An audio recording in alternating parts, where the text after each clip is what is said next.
um pouquinho da sua história, né? Falar um pouco de você. Primeiro se apresenta aí Bom para o dia, pessoal. gente. Muito obrigada pelo convite. Estou bem feliz de estar aqui, apesar de ser bem cedinho. Eu posso compartilhar minha tela? Fique à Obrigada. vontade, Juliana. Acho que pode sim, Ju. Pode ir.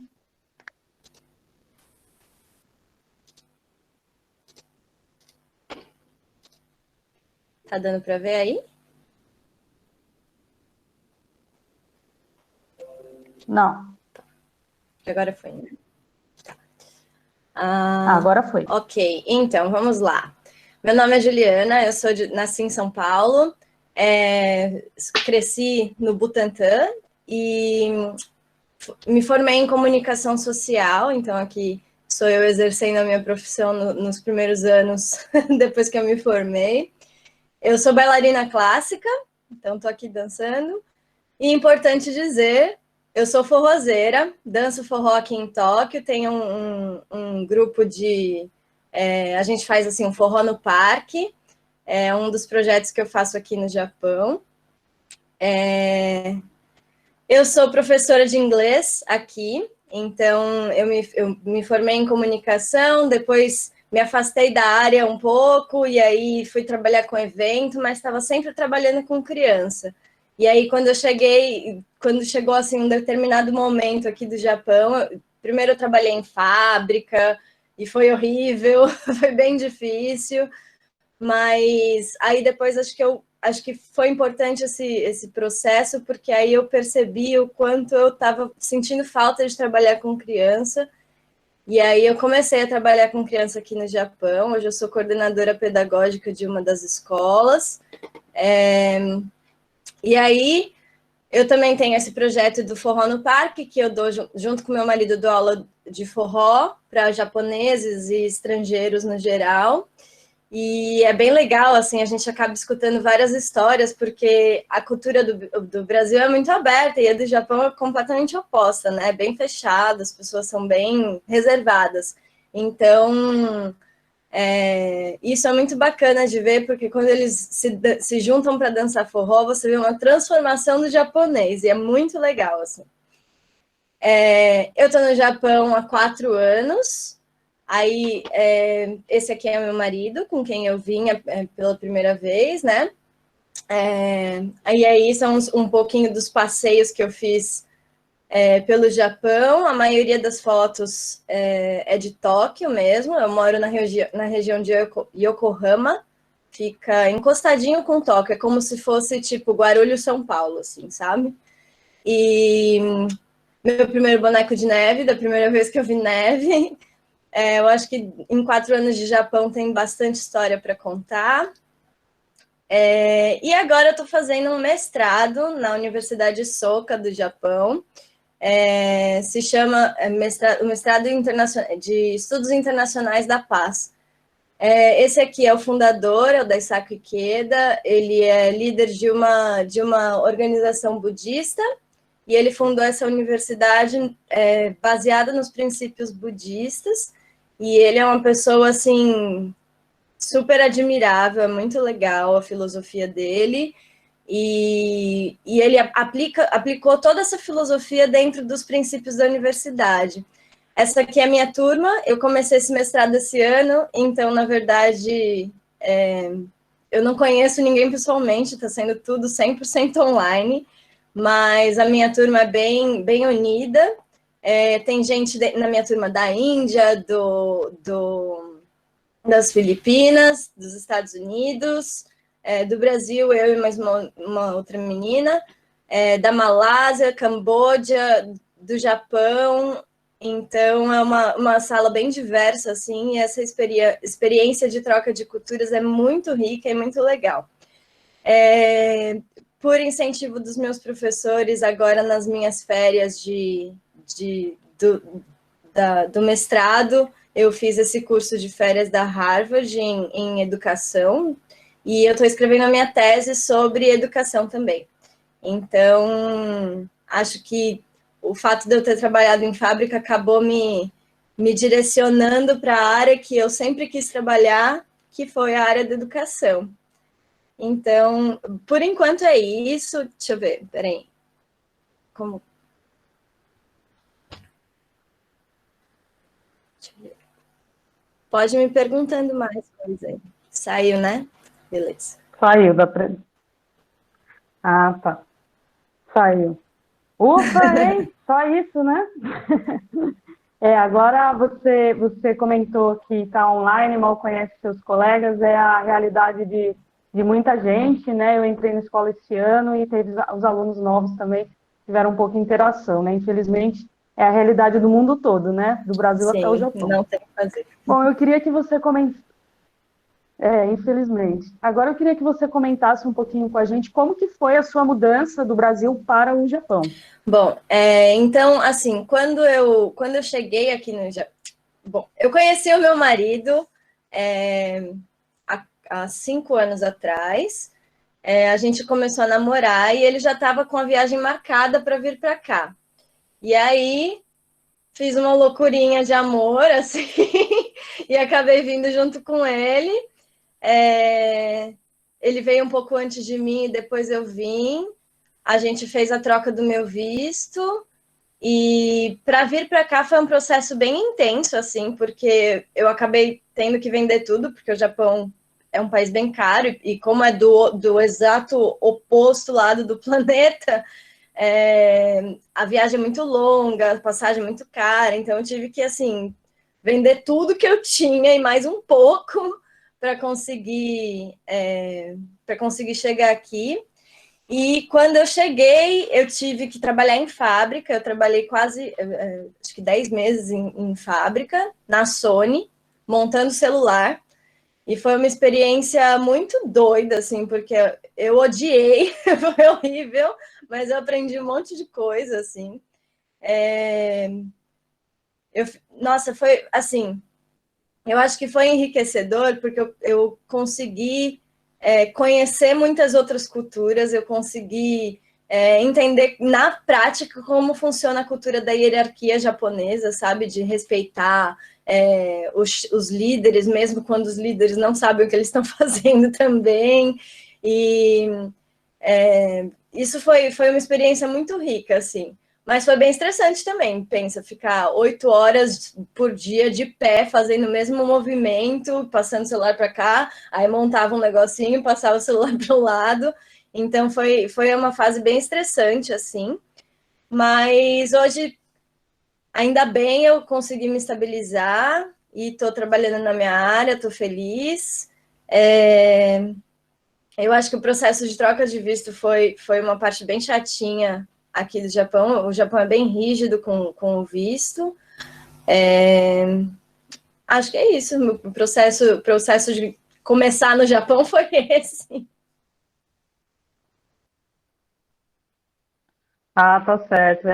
Falando nisso, né, já puxando o gancho que você falou da questão cultural agora, eu queria que você comentasse um pouquinho das diferenças culturais que a gente sabe, assim, né, por alto, né, mesmo que a gente não tenha conhecimento profundo daqui, a gente sabe que as diferenças são bem grandes, né, do Brasil e do Japão, mas eu queria que você comentasse as diferenças que chamaram mais atenção. Nossa, tem muitas, assim, de início, eu acho que a coisa que é mais fácil de se acostumar é que o Japão é um país muito seguro. Então, tipo, às vezes, sei lá, bateu uma fome às 2 horas da manhã. Eu vou sair até a loja de conveniência para comprar um negócio para comer e vou sozinha, de boa, sem problema, com carteira na mão. E eu tenho certeza absoluta que nada vai acontecer, sabe? Então, eu acho que isso é o mais fácil de acostumar e o que mais me chamou a atenção assim que eu cheguei. Mas tem várias coisas, assim. A hierarquia dentro do trabalho mesmo, como eu falei, e dentro de tudo, assim, por exemplo, se você entra numa empresa e aí uma pessoa está lá há 10 anos, independente se ela faz a mesma função que você, ela vai ser tida como a sua superior, porque ela já sabe, já entende do trabalho, e aí tem essa questão de hierarquia muito forte dentro das relações de trabalho, relação de tudo, assim. O Japão é um país bem machista, no geral, então tem algumas coisas de cultura que assim, eu tive que me adaptar, porque acho que nesse sentido, né, a gente como brasileiro acaba é bem diferente, assim. Mas eu acho que talvez o mais diferente seja que a cultura brasileira é muito aberta, né?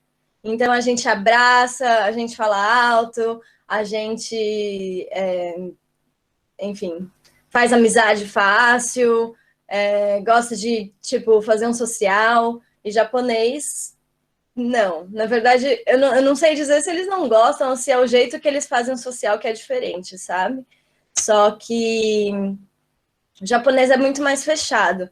Então é muito difícil você fazer amizade com o japonês, porque demora, tipo, eu acho que se for comparar com o brasileiro, a gente, né, sentou junto, conversou um pouco, virou amigo. O japonês tem um processo ali para até confiar em você, sabe?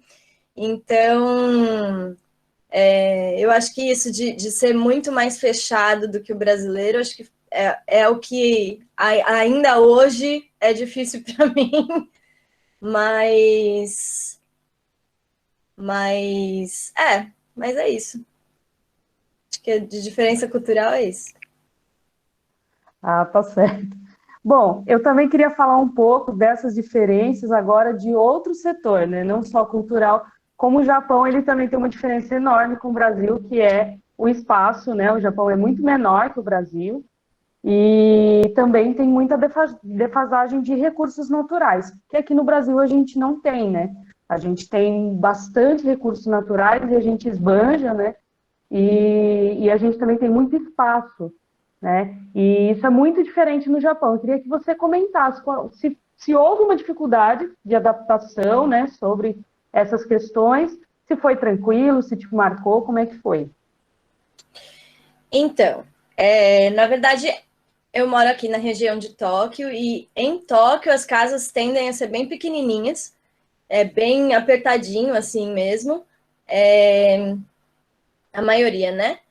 E acho que dificuldade de adaptação primeiro foi com isso, foi com a casa, que assim que eu cheguei, eu morava no interior de Chiba, que é um estado pequenininho assim, e assim que eu cheguei, eu tinha que morar num apartamento que, assim, se eu fechasse a porta do banheiro, não dava mais para passar no corredor.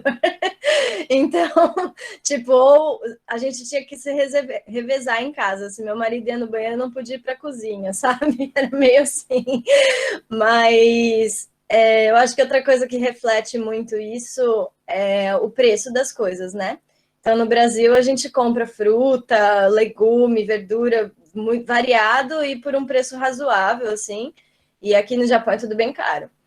Então, e é de época também, porque como o Brasil é tropical né, floresce, tem fruta de qualquer jeito, tá tudo certo em qualquer época do ano, é bem diferente, porque aqui no Japão, por exemplo, inverno, a maioria das verduras não sobrevive no inverno, sabe? Então, é muito difícil achar, e aí encarece, né? Fica bem caro. Só que acho que é isso. Espaço. Deixa eu ver se eu consigo mandar aqui para vocês. Tem uma foto que eu até separei aqui que mostra como que é Tóquio. Estão conseguindo ver? Tá abrindo agora, isso, abriu. Então, Tóquio é assim, ó. Todas as vias expressas, elas vão passando uma por cima da outra. E essa foi a solução que eles acharam para conseguir construir, porque não tinha espaço mesmo. Então, todas as vias expressas são construídas assim. São vários viadutos, assim. É como se fosse ali a Expresso da Marginal Tietê, só que como se ela fosse em cima, né? Isso, É isso. assim que eles resolveram aí o problema. Igual o Minhocão. Isso. Só que são vários, né? Ah, São são vários vários andares. minhocões. Então, às Olha que vezes, interessante. você está numa estrada para cá, e aí tem uma passando em cima aqui, outra para cá, e outra para cá, vai uma em cima da outra, assim. É bem doido. Aí eu imagino das frutas deve ser difícil se adaptar, né? Que aqui a gente tem uma riqueza enorme, né? Ai, sim, ó, para vocês terem uma ideia, eu acho que se eu for comprar 3 unidades de banana, 3 bananas, eu vou pagar mais ou menos uns. Deixa eu pensar na conversão. Uns R$ 15 em 3 bananas. Então, assim, é caro. Aqui a gente compra 2 e por 4, 5 reais. Isso, então. É claro que, assim, o salário e o custo de vida do Japão acompanha o salário que a gente ganha, né? Então, tipo, não que eu seja rica, que o que eu ganho dá para eu gastar no Japão. Se eu fosse gastar no Brasil, eu ia estar bem, mas. Mas aí o salário acaba acompanhando, né, o custo de vida. Então, apesar de ser caro, dá para acompanhar.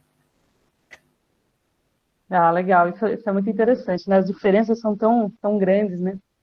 Agora vou mudar um pouquinho de assunto, tá?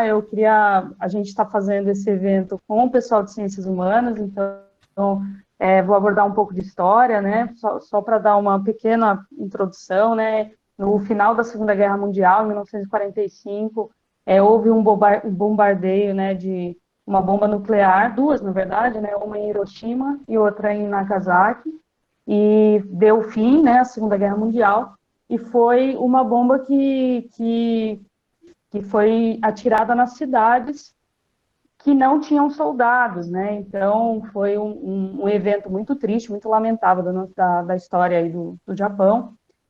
E eu imagino, né, que há reflexos desse desastre, que não é nem um pouco natural, né, um desastre totalmente humano, e como que eles enxergam o uso de bomba nuclear hoje e quais são os reflexos que o país tem desse bombardeio de 1945.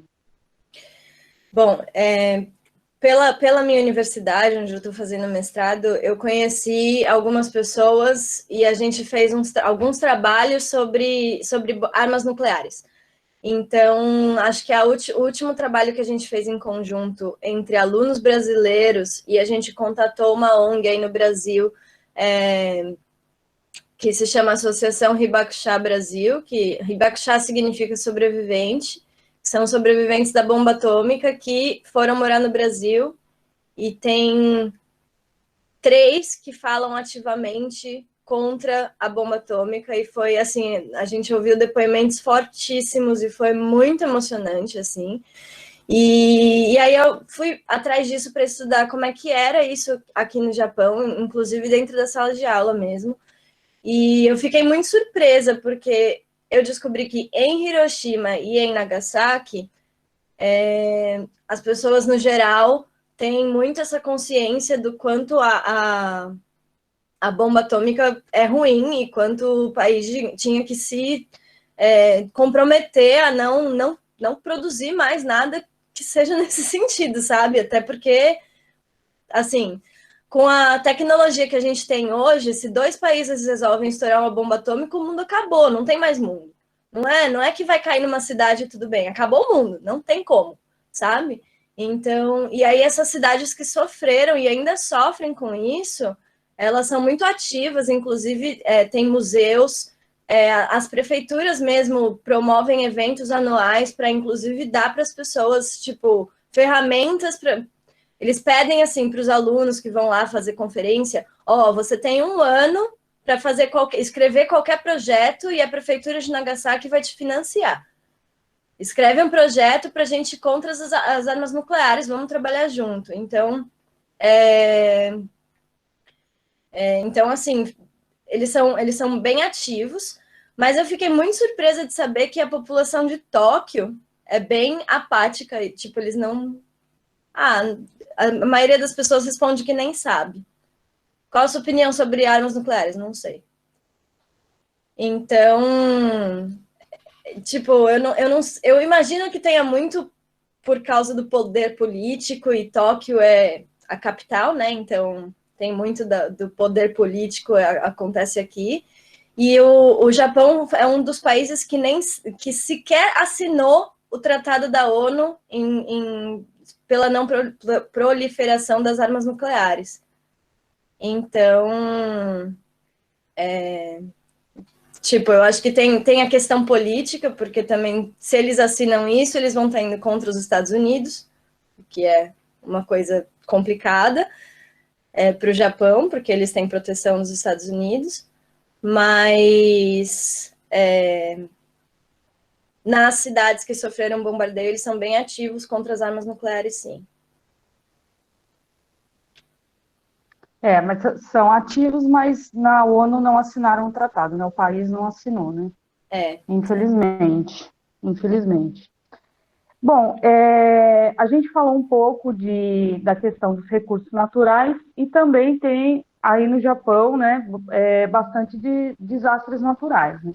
Então a gente ouve pela televisão aqui, né, a nosso imaginário é que direto tem terremoto, tem tufão, tem tsunami, tem um monte de coisa, né? Aí eu queria saber se você já passou por algum desastre natural aí no Japão e como que você se preparou ou nem se preparou, né? Porque aqui no Brasil a gente não tem esse tipo de coisa, né? Raramente a gente sofre uma coisa muito leve aqui, né? Como aconteceu no Sul esse ano, mas é muito, muito raro de acontecer. E se você se preparou, se você não se preparou, se você já passou por algum, como foi, como que você, né, se adaptou, não se adaptou, como que o país se prepara, se protege, esse tipo de coisa.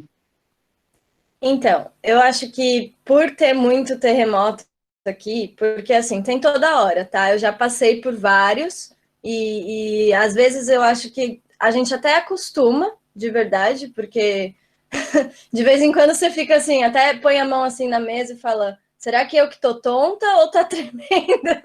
Porque fica tão natural assim, sabe? Você já não sabe mais o que se tá tremendo, se passa um caminhão na rua, sabe?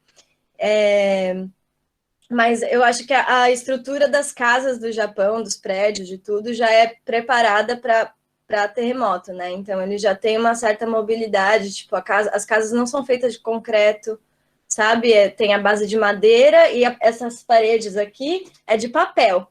É papel colado, assim, fica duro, lógico, só que é papel. Então, isso acontece justamente porque precisa dessa mobilidade, né? Porque quando treme, se está muito duro, vai rachar. Então, as construções já são feitas de uma forma que não vá ser destruído com qualquer tremor. Tufão, na verdade, o tufão aqui na região de Tóquio é por causa de aquecimento global total, porque não passava tufão aqui há 10 anos, assim.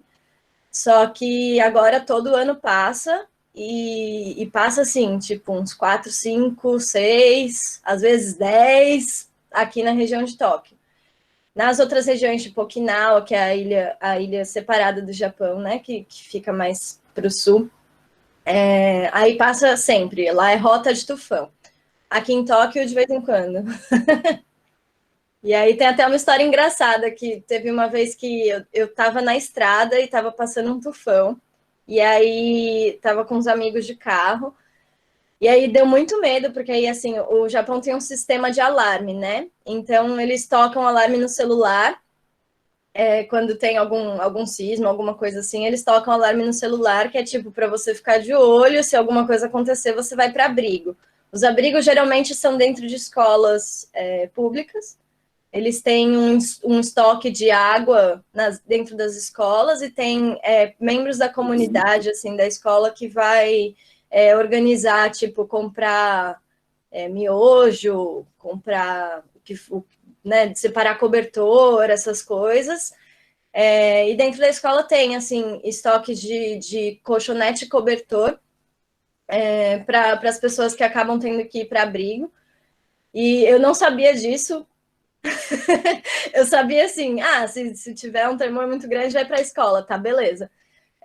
Só que eu estava no meio da estrada, e aí todas as estradas começaram a fechar, e estava chovendo muito, e aí começou a dar medo mesmo, porque você via as estradas, como eu falei, são para cima, assim, são acima, né, de tudo, e aí se você olhasse para baixo, assim, do carro, no viaduto, assim, se você olhasse para baixo, via tipo, rios passando assim embaixo. E a gente, ainda bem que a gente tá no alto, mas e aí? Tipo, o carro vai sair voando, o que eu vou fazer?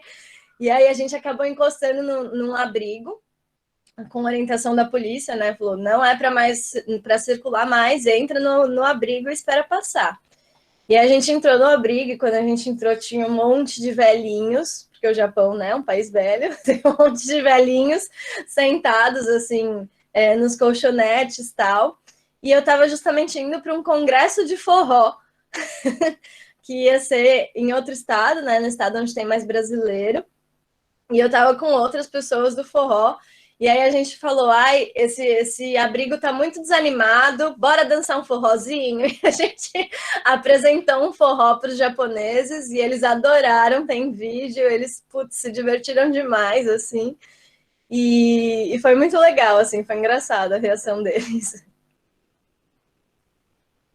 Bom, eu ia justamente agora pedir a última pergunta que eu tinha separado aqui, era para você comentar uma história que fosse interessante, curiosa, engraçada, alguma coisa que você queira compartilhar. Você acabou compartilhando agora, mas se você quiser compartilhar alguma outra história aí das experiências que você teve, né? São 4 anos morando aí, então eu imagino que deva ter acontecido várias coisas interessantes. Se você quiser dividir para a gente finalizar aqui essa rodadinha de perguntas, depois, se você, eu até vou passar um recado aqui para os alunos, se vocês tiverem alguma dúvida, quiserem colocar no chat aí uma dúvida ou um comentário, os professores aí estão auxiliando, estão olhando o chat para vocês, para passar as perguntas depois.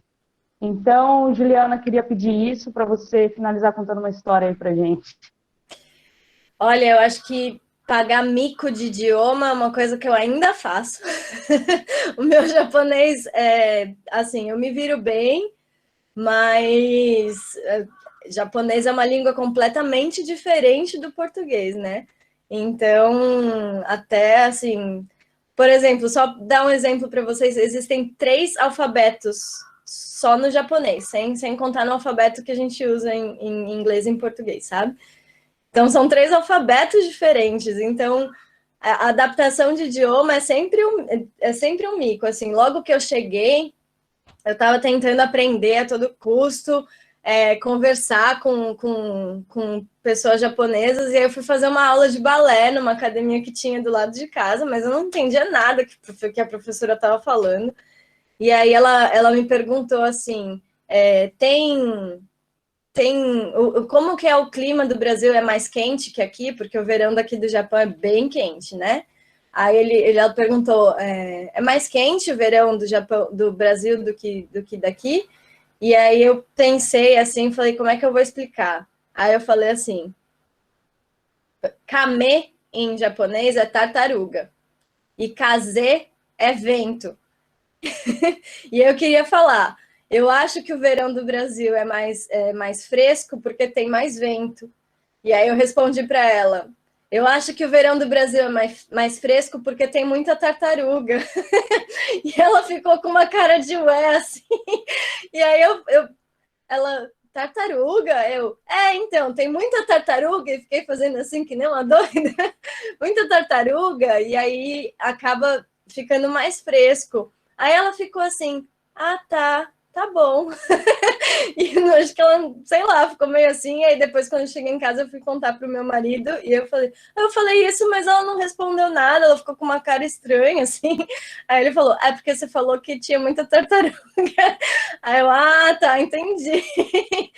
Então, até hoje, assim, acontece uns micos, assim, de idioma. E eu acho que o importante é rir da situação. Eu já nem me sinto mais mal. Eu acho engraçado só quando eu faço as besteiras. Mas ainda bem que você não falou nenhuma palavra imprópria, né? Ai, já falei também. Já falei. Agora você me falou, eu lembrei. Em japonês, hantai significa ao contrário. Tipo, do outro lado. E hentai é safado. E aí eu falei, eu vou lá do outro lado. Aí eu falei, eu vou lá no safado. E aí as pessoas ficaram tipo, o que você tá falando? Vai no safado, tá doida? Ai, Juliana, olha, adorei. Me diverti aqui também. Acho que o pessoal está colocando várias risadas aí no chat também. Acho que o pessoal está se divertindo também. O professor Alexandre ficou de acompanhar o chat aí para gente e ver se tem alguma questão, alguma dúvida, ou algum comentário que seria interessante falar. Então, vou passar a palavra para ele passar para você, né, alguma dúvida que tenha, que seja possível você responder para os alunos, tá bom? Tá bom. Boa noite, Juliana. Boa noite. Muito obrigado pela sua participação aqui com a gente, viu? Gratidão. Eu que agradeço. Então, nós temos algumas perguntinhas aqui. Vou começar pelo João Vitor. Ele pergunta o seguinte: primeiro ele fala, eu quero muito aprender japonês e viajar para lá. Qual local do Japão que você me recomendaria? Depende do que você gosta, assim, porque eu acho que ir para o interior do Japão é muito complicado para quem é estrangeiro, porque não tem tantos recursos para ajudar mesmo, assim. Mas se você for para Tóquio, Osaka, ou eu quero falar Kyoto, mas também não quero falar Kyoto porque é uma cidade muito tradicional, né? Então, acho que pode ser que para estrangeiro seja um pouco mais difícil a adaptação lá. Mas Tóquio ou Osaka, que são as grandes metrópoles do Japão, eu recomendo. E, assim, se você for vir para estudar japonês, eu recomendo a não ficar em cidades que tem muito brasileiro. Porque tem uma província aqui do Japão que se chama Shizuoka, que é 100% brasileira, e tem até placa de trânsito em português. Então, aí, se você quer aprender o japonês, não vale a pena ficar em lugar onde você não faz uma imersão, sabe? Se você está no Japão, é bom para... E ele falou que queria aprender japonês, tem alguns lugares em São Paulo que tem aula de japonês de graça, inclusive. Olha que legal. Perto da Liberdade, então pode procurar que tem. E aprende, é legal. Bacana, bacana. O Davi perguntou o seguinte: você consegue falar normalmente como um nativo japonês ou existe alguma dificuldade ainda? Você tem alguma dificuldade ainda em pronunciar a língua? Dificuldade de pronúncia das palavras, eu acho que não tem muito, porque a pronúncia do japonês para o português acaba sendo meio parecida, assim, os sons, né, que a gente faz. Tipo, não tem som anasalado ou alguma coisa assim que não existe no português. Mas japonês é muito difícil. Então, eu costumo falar que eu não passo fome, consigo me virar bem, mas às vezes eu também não como o que eu quero, não. Japonês é uma língua bem difícil. Eu consigo conversar assim, se for informalmente, para conversar sobre coisas do dia a dia, eu consigo conversar. Mas se for para falar sobre assuntos muito específicos, aí já me complica. Aí eu já não sei mais falar muito, não. A Nath, ela colocou assim: qual foi a sua maior dificuldade em aprender o japonês? Quando você iniciou, qual foi a sua maior dificuldade de compreender a língua? Eu acho que decorar os alfabetos, que eu decorei 2, estou no processo do terceiro, só que o terceiro é ideograma, né? Kanji, então é mais difícil porque tem muitos, e cada ideograma tem, tipo, 3, 4 leituras diferentes. Então, às vezes, por exemplo, tem o kanji de água, você pode ler como sui ou como mizu. Então, assim, às vezes tem várias leituras para o mesmo ideograma, então é bem difícil, assim, a parte, acho que mais difícil de aprender japonês.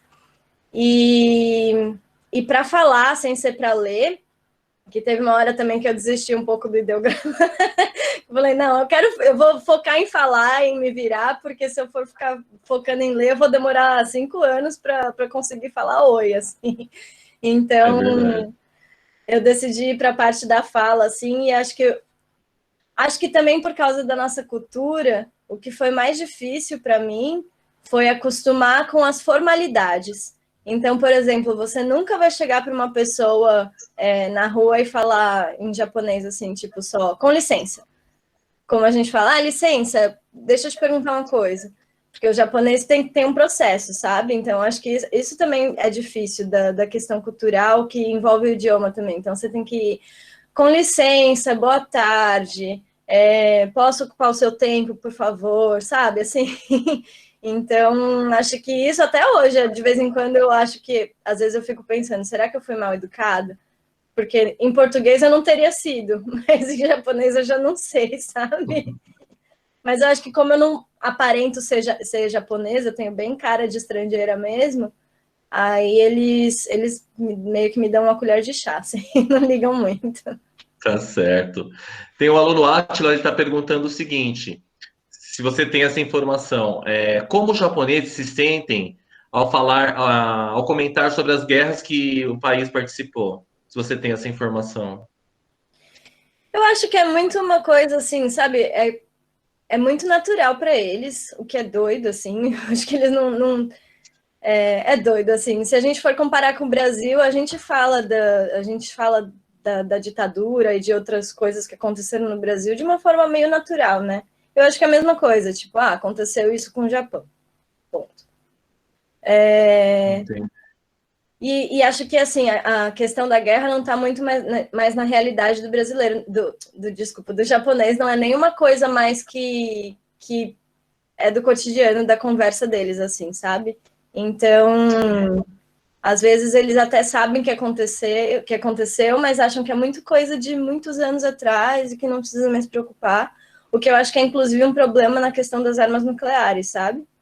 Porque a maioria das pessoas, tipo, tanto faz, não sei, não tenho opinião sobre isso, se o país tem que ter arma nuclear que tenha, porque é uma coisa muito distante, sabe? Não tem uma aproximação desse tema, assim.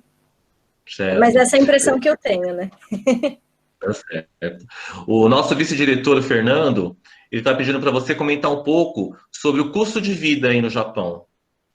Deve ser um absurdo, né? A gente conhece, eu e o Fernando, nós tivemos a experiência de conhecer a Europa, Portugal, alguns outros países ali na região, e a gente percebeu que com o euro é tudo muito mais caro, né? 5 vezes mais caro do que o real. Então, quando você vai converter isso, quando você vai comprar, por exemplo, um sorvete, lá no Portugal, você paga, por exemplo, R$ 20 um picolé. E aí a gente quer saber se no Japão é a mesma coisa. É caro, é bem caro. Especialmente aqui na região de Tóquio, né? Apesar daqui ter mais empregos e mais empregos que pagam melhor, aqui na região é tudo bem caro. O aluguel é um absurdo, assim. Eu moro numa casa barata para a região de Yokohama e eu pago 70 mil ienes. Putz, como é que é isso em real? Calma aí, deixa eu olhar aqui. Mas é bem caro, inclusive, assim, comida é caro, como eu falei antes. Putz, é tudo bem caro, assim. Só que, claro, nas regiões que são mais rurais, que é mais interior, o custo de vida acaba sendo mais barato. Mas, no geral, é caro. Deixa eu ver o valor aqui. Opa. Ai.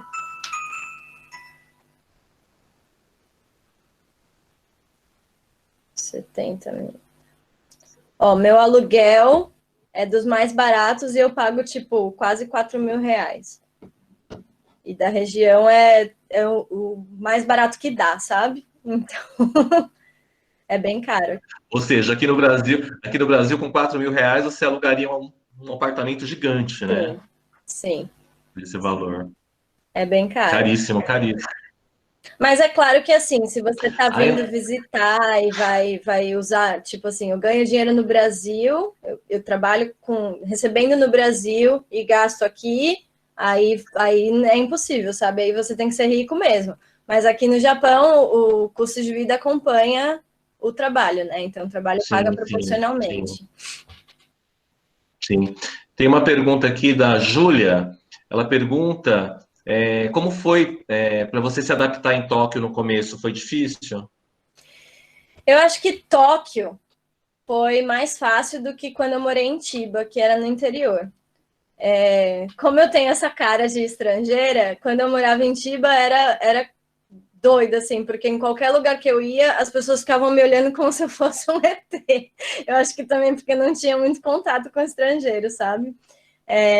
Mas aqui na região de Tóquio foi mais tranquilo, especialmente porque As placas, as estações, assim, tem todas placas em inglês, então dá, assim, para se virar mais, não precisa ficar só tentando ler os ideogramas. E eu acho que para me adaptar à região de Tóquio foi mais tranquilo do que de Chiba. Mas a adaptação é sempre difícil, né? Então, claro que tiveram algumas coisas que foi assim, um pouco esquisito. Eu acho que a primeira adaptação doida que eu tive que fazer foi parar de estender roupa íntima para fora da janela, porque eles roubam, você acredita? A única coisa que rouba aqui no Japão é isso. E aí foi tipo uma coisa doida que eu falei, gente, mas o que eu faço? Eu vou secar como? Eu preciso estender em algum lugar, e aí tive que adaptar, tipo, usando varanda cortina, assim, sabe?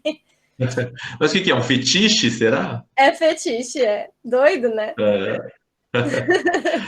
Aí nós temos aqui, ó, a Letícia, ela fez uma pergunta bastante interessante, que ela fala o seguinte, aí eu vou complementar. Aqui no Brasil nós sofremos bastante preconceito, tanto de racial quanto homofóbico, uma série de preconceitos.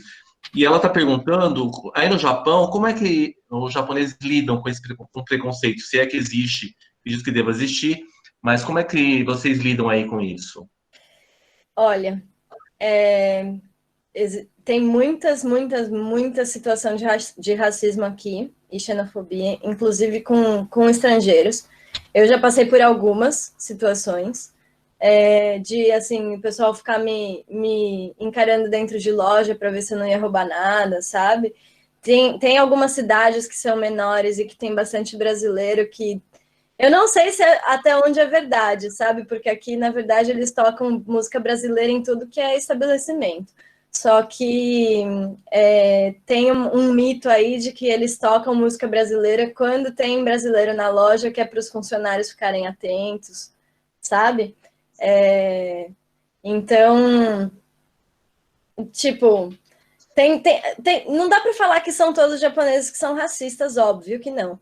Mas tem bastante racismo, sim, e é bem complicado, porque assim, eu tenho a sensação aqui que eu preciso ser muito mais.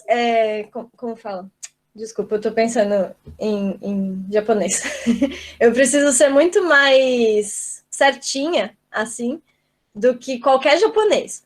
Porque se acontecer qualquer coisa aqui, a lei não vai estar do meu lado, sabe? Não vai estar nada do meu lado. Se eu me envolver numa briga, por exemplo, com um japonês, não tem para onde eu correr, sabe? Então eu preciso dar aquela respirada, falar, não vou brigar, não vou responder, mesmo quando... Por mais que você tenha razão, né? Por mais que eu tenha razão, sabe?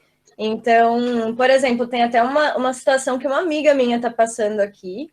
Ela teve coronavírus e o governo japonês ofereceu, né, um auxílio para quem tem coronavírus para conseguir, porque fica muito tempo sem trabalhar, né? Eles estão tentando, enfim, remediar aí o isolamento que eles não fizeram. Então, ela foi atrás desse auxílio, só que eles não querem testar ela de maneira nenhuma. Ela está 7 meses com febre sem parar e não sara, e ela não consegue achar um médico que teste. Ela já fez teste até de câncer e simplesmente, tipo, não, o teste de coronavírus a gente não vai fazer, e é muito por causa disso, sabe? Eles não querem dar auxílio para estrangeiro. Caramba. E você particularmente já sofreu algum tipo de preconceito por ser brasileira? Já. Acontece muito, assim, tipo... Eu acho que tem alguns preconceitos que vão em conjunto com outras coisas, sabe? Com machismo, por exemplo. Então, eu acho que por ser uma mulher brasileira aqui no Japão, acaba sendo uma coisa muito sexualizada, o que é horrível, assim, sabe? Tipo, uma vez perguntaram para o meu marido, a gente estava junto num bar e perguntaram para ele, então, eu nunca me envolvi com uma brasileira, posso passar a noite com a sua esposa? E ele falou, não. Sabe? Então assim, essa parte, assim, é bem complicada, mas, assim, também, às vezes eu tenho a sensação que é muito porque eles são fechados na cultura deles, sabe? Não abre a cabeça de jeito nenhum. Então, meio que não tem muito o que fazer, sabe? Você tem que sorrir, acenar e, tipo, fazer o quê? Sim, sim. Eu tenho uma pergunta minha agora. Na hora que você estava falando sobre o tufão, eu estava aqui mediando uma conversa no chat, eu não prestei muita atenção se você comentou sobre terremoto. Recentemente nós ficamos sabendo que teve um terremoto aí, né? E quero saber se você participou, se você sentiu esse terremoto, como é que foi para você isso? Se isso é constante aí, É bem onde você está. É bem constante, tem toda hora, os sismos, assim, tem toda hora. Eu até falei que, às vezes, a gente nem sabe se tá tremendo ou se, tipo, fiquei tonta, será? Ou tá tremendo, sabe? Porque acostuma mesmo. A primeira vez que eu passei por um terremoto foi bem assustadora, assim, porque eu tava sozinha em casa, meu marido tinha saído, e aí começou a tremer, e aí tem um sistema de alarme assim, quando o terremoto é mais do que 5.0, alguma coisa assim, eles tocam um alarme na cidade toda, que é para falar assim, ó, vai ter um terremoto em 3, 2, 1, qualquer coisa vai pro abrigo. E aí, só que eu não sabia japonês, então falaram, tipo, vai ter um terremoto em 3, 2, 1, e aí eu sentia tudo, a casa tremer assim, aí eu, tipo, levantei e eu fiquei, gente, eu não sei o que eu faço. Aí eu abri a janela e fiquei olhando, deixa eu ver se os japoneses vão sair correndo, que aí eu saio atrás, mas ninguém saiu. E aí o que eles falam é, tipo, fica embaixo de batente da porta, assim, sabe? Ou Sim. embaixo da mesa, porque aí ou dentro da banheira, né? Toda casa aqui do Japão tem banheira, ou dentro da banheira, que são os lugares que são mais seguros da casa para ficar, para não cair nada na cabeça, né? Nossa Então, mesa, né? então. Ou assim, aí o que eles falam também, tipo, se dá tempo, destranca as portas, abre as portas para a rua, porque às vezes se mexe, tipo, tem um tremor, pode ser que a porta fique presa.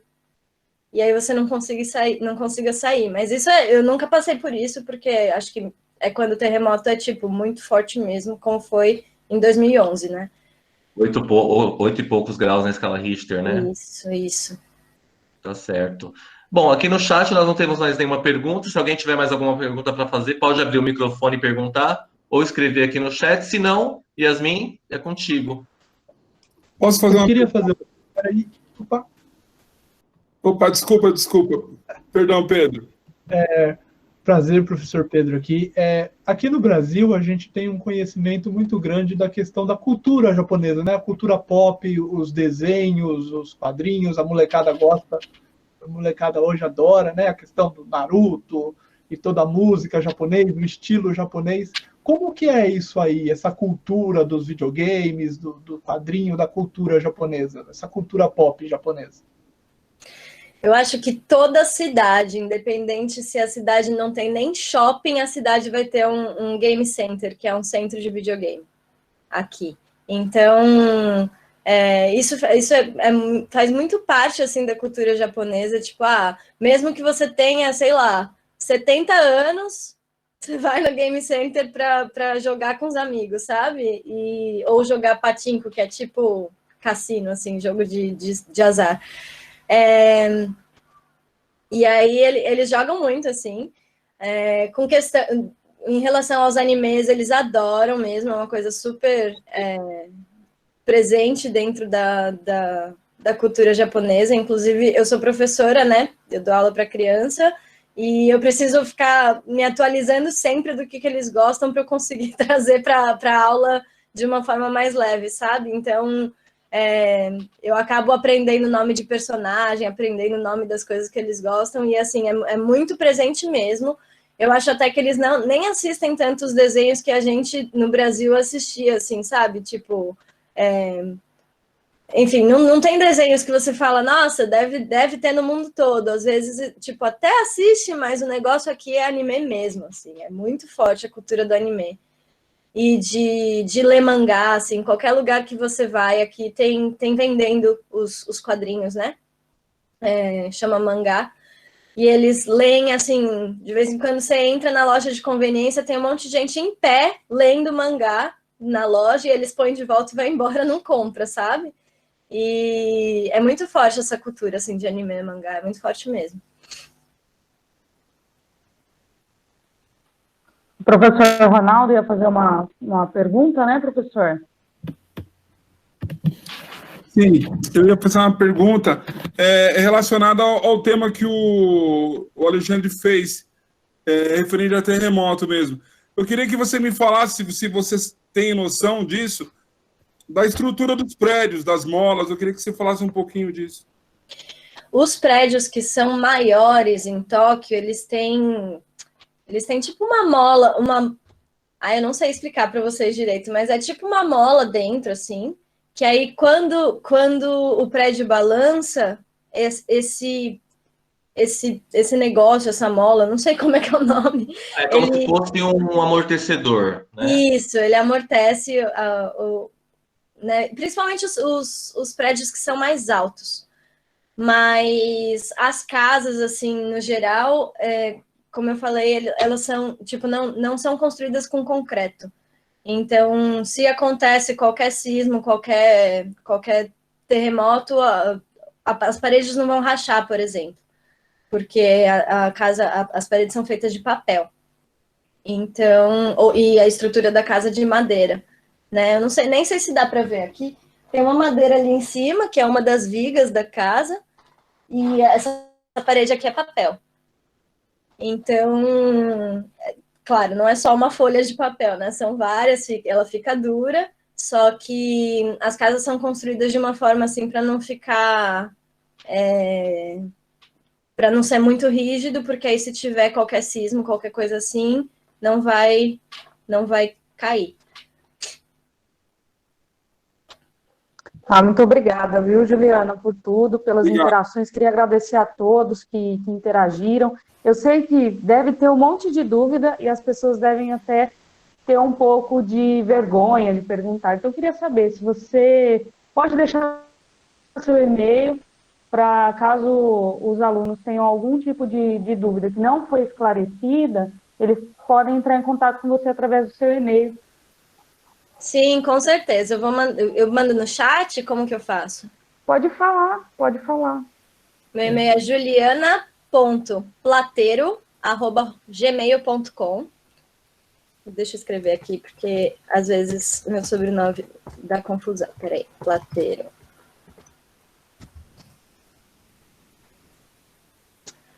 Eles têm muita coisa da cultura, como o professor Pedro comentou, né? Então, eles se interessam bastante. Às vezes ficou com alguma dúvida, não conseguimos, porque também já são 7 horas, né? A Isabel está esperando para fazer a finalização, né? Então. Só para complementar aqui rapidinho, só um minutinho, Yasmin, só para falar para a Juliana que a maioria dos alunos adoraram, para eles foi uma aula de verdade, e eles estão aqui te elogiando bastante, viu? Ai, que bom, obrigada, gente. Estou feliz que vocês gostaram.